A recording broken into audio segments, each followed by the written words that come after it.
Natália Brasil, Damas do Esporte. Desde que o Flamengo, em 2019, né, foi aquele sucesso todo, na maioria dos programas esportivos sempre há uma comparação usando o Flamengo de 2019 como uma referência, né?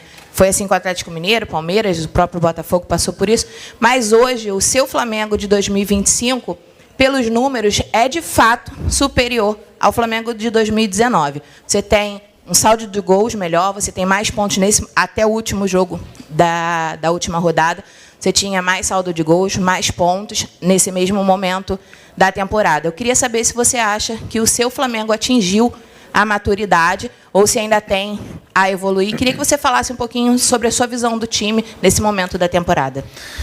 O Flamengo de 2025 é o Flamengo de 2025, não se compara com nenhum outro ano da história do Flamengo. É um Flamengo que quer fazer história, que quer tentar ser campeão e que tem uma longa caminhada pela frente.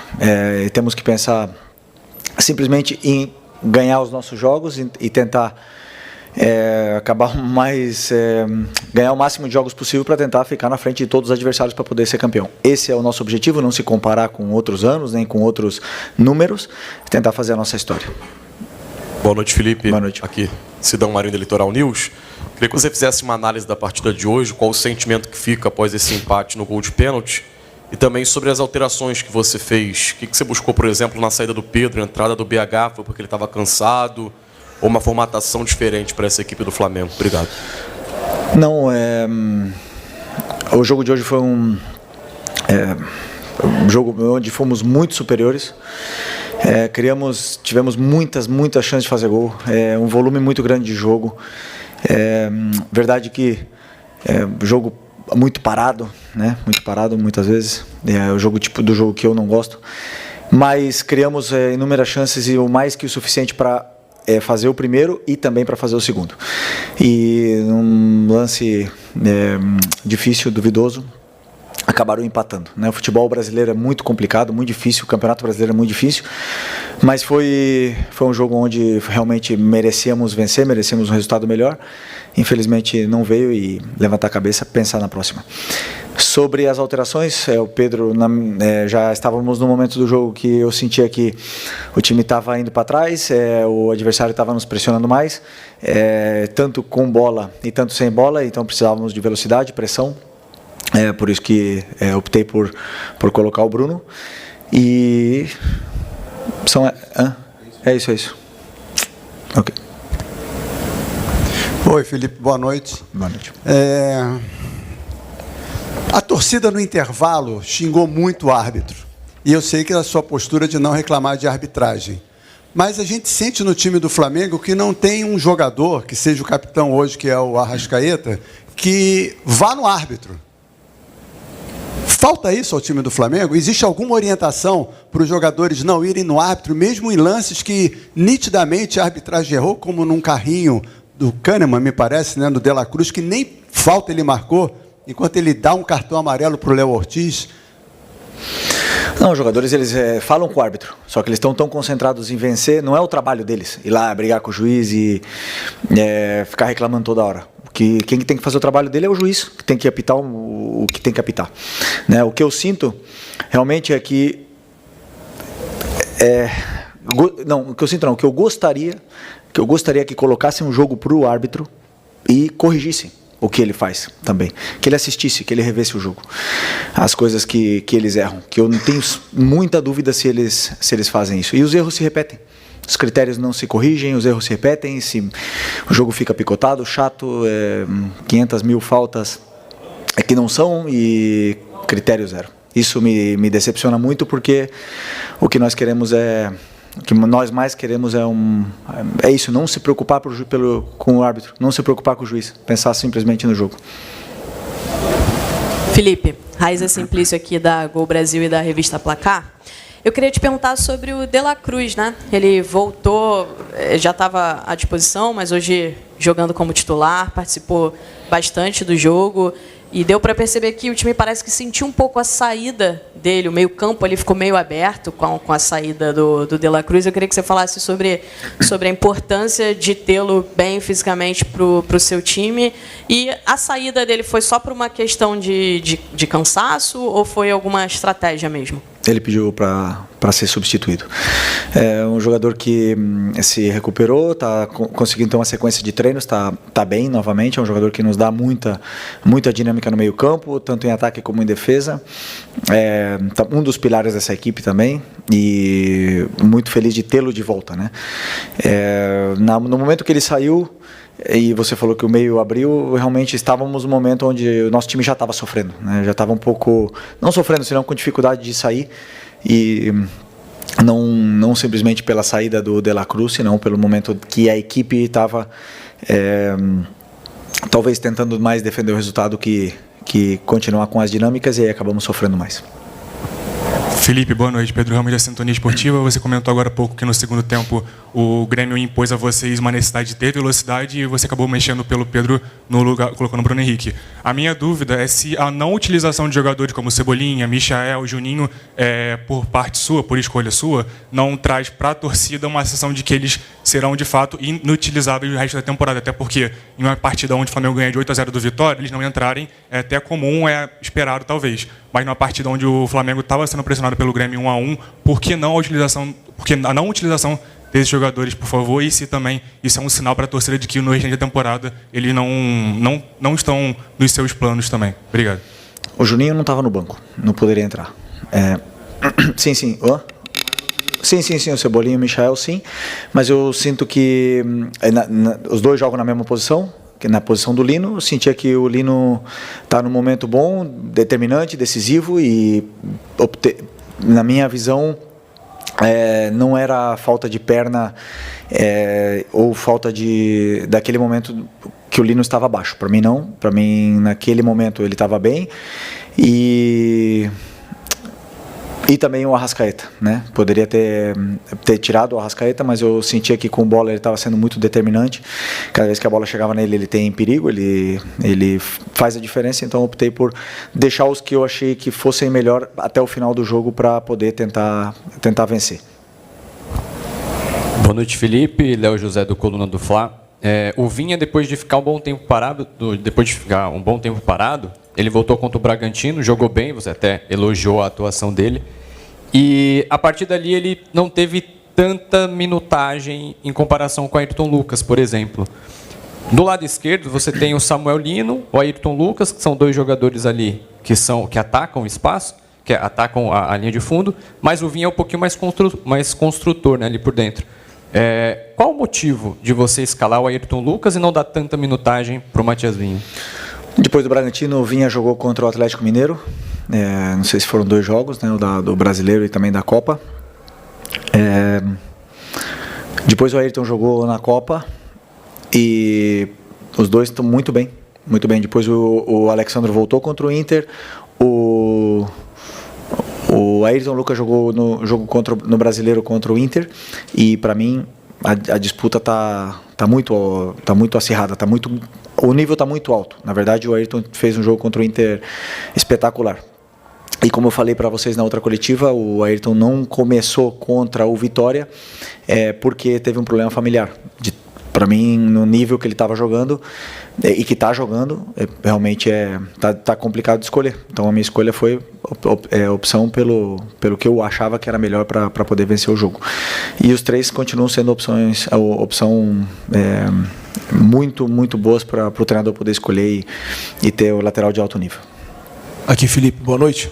Felipe, você teria 5 datas livres, né? Semanas cheias de trabalho até o final da temporada, porém, teve uma mudança no calendário em que, de agora para frente, tirando as datas FIFA, quarta e domingo, você vai ter que jogar todas, ainda tem um jogo atrasado contra o Sport. Queria saber como é que você replanejou o seu trabalho para esse restante de temporada, uma vez que você já falou várias vezes que 4 dias de descanso para você, para o seu time, é muito importante, que uma semana livre faz muita diferença. E, por exemplo, você tem o Cruzeiro brigando com você ali na parte de cima da tabela, que não teria essas datas, que passou a ter essas datas aí, Flamengo e Palmeiras ficando visivelmente prejudicados. Queria saber como é que você replanejou isso. Obrigado. Bom, o clube já se posicionou sobre essa mudança do calendário e temos que nos adaptar. Temos um elenco muito forte para poder competir até o final. Com essa mudança, mas que para os próximos anos esse planejamento seja melhor, seja realmente organizado para que todos possamos nenhum possa sair prejudicado com nenhuma mudança. Felipe, boa noite. A gente teve hoje, eu vou sair um pouco do âmbito do jogo, né? Porque a gente teve hoje uma situação muito importante que aconteceu, não sei se você estava sabendo. A torcida jovem voltou para as arquibancadas e recentemente a raça rubro-negra voltou também. Queria que você falasse um pouco da importância de ter essas torcidas aí apoiando com instrumentos, com tudo, né? Podendo também apoiar, né? Fazer aquela batida, né? Junto com o time. Como é que você vê esse retorno das organizadas do Flamengo, e inclusive nessa reta final aí de temporada? Bom, é importante que o Maracanã esteja sempre lotado, que a torcida entenda que precisamos deles, precisamos do apoio, que a torcida nos empurre junto, porque não vai ser fácil, esse Campeonato Brasileiro não é fácil. Depois de uma goleada, já conhecemos bem o que é o Flamengo, né? E depois das derrotas também. Existe uma euforia muito grande, mas é importante que o torcedor saiba que quando venha para o Maracanã, nós pedimos para que venham empurrar a equipe, né? Não simplesmente esperar outra goleada, né? Então é muito importante para mim que esses torcedores entendam isso e que venham para apoiar, porque precisamos muito da torcida até o final, que tenho certeza que eles vão fazer a diferença nessa mudança aí que aconteceu, com a volta deles. Felipe, boa noite. Claro que um gol muda muito a cara do jogo, eventualmente, não só pelo que representa para o time que faz, mas no plano do adversário. Em dado momento, o plano defensivo do Grêmio, praticamente só defensivo, já não servia mais porque era o jogo. Só que o jogo acaba ganhando muitas características diferentes, né?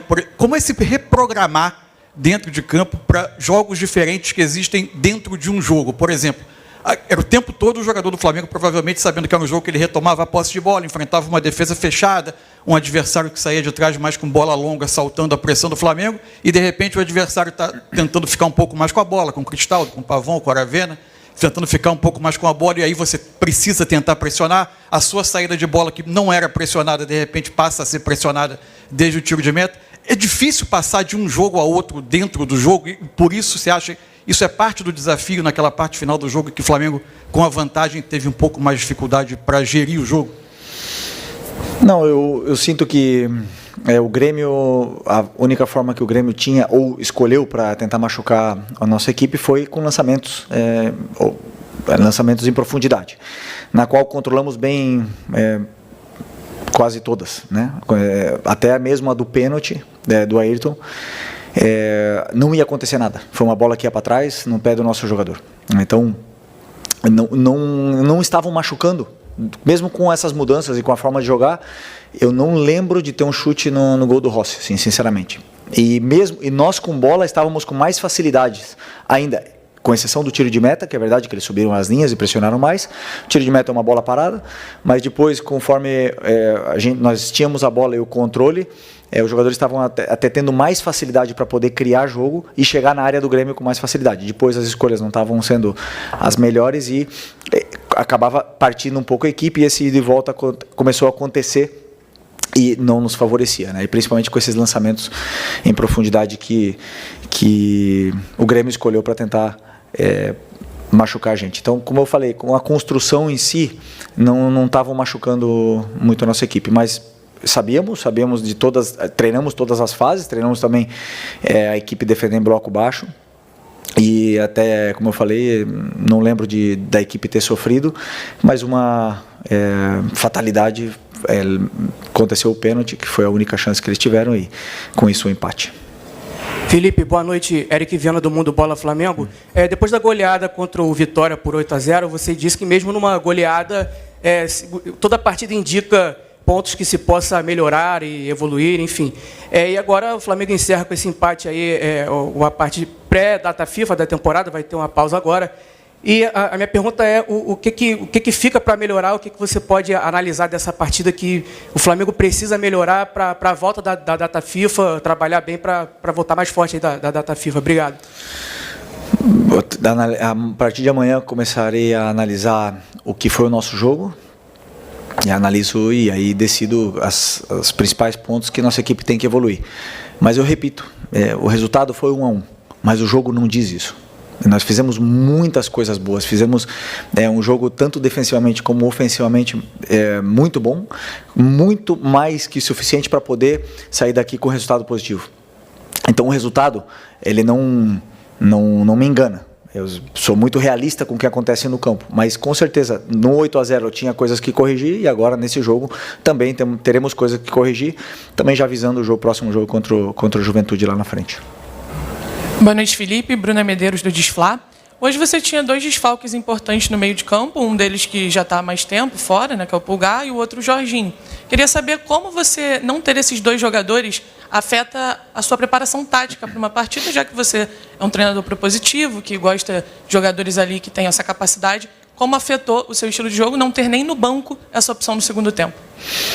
Não, todos eles têm o mesmo conteúdo tático, todas as peças. Temos agora 6 volantes, Eric, Jorginho, Saul, Everton, Alan, Nico, 6 volantes. Todos eles têm o mesmo conteúdo, né? Então todos eles têm características diferentes e têm formas de aplicar esse conteúdo que é passado de forma diferente. E eu escolho sempre o que eu acredito que é melhor para a equipe. Claro que eu já falei para vocês outras vezes que o Eric é um pilar e estamos todos querendo e desejando que ele volte. E o Jorginho, vocês já sabem da liderança e da importância que ele tem dentro desse elenco, mesmo com pouco tempo aqui. Mas o time fez, os volantes que jogaram, tanto Saul como o Nico, fizeram um excelente jogo. Controlaram, criaram, marcaram muito bem, fizeram tudo que eu pedi, e o Everton entrou realmente já no momento onde nossa equipe estava sofrendo. Mas o conteúdo para eles é o mesmo. Boa noite, Felipe. Júlio Miguel Neto, da Rubro News TV. Felipe, depois de muito tempo, o Michael voltou a aparecer no banco de reservas, né? Recentemente, você até mesmo na coletiva disse que eventualmente sairia alguns atletas, né? No caso, teve a saída do Lohan, do Matheus Gonçalves e do Vitor Hugo. O elenco está fechado para saídas, haverão mais alguns outros atletas que vão caminhar em outro local. E queria saber também, em relação à janela fechando na terça-feira, no dia 2, se o grupo está fechado para entradas também para o restante da temporada. Bom, essa é uma pergunta para o Boto, né? É uma pergunta para a diretoria sobre entradas e saídas. Eu estou muito feliz com o elenco que eu tenho e qualquer decisão que o Boto e o presidente tomarem, tanto de entradas como de saídas, repito, estou feliz. Estou feliz porque realmente sinto que tenho um elenco extraordinário na mão. Então, uma decisão deles, e eu na qual participo com as minhas opiniões, mas são eles que decidem. Felipe, Dani Boaventura, Flamengo TV. A gente está fazendo uma reportagem especial sobre o Lino, né? Um mês completo no clube agora e acabou culminando numa convocação para a seleção. Então, queria te ouvir um pouquinho sobre essa chegada, o desempenho e o resultado disso que acaba sendo a consequência de ir para a seleção. Bom, é um jogador diferente, né? Eu já falei em outras ocasiões, um jogador que quando pega a bola é diferente, é determinante, tem drible, tem esse perigo que precisamos sempre, principalmente nessa parte do campo, onde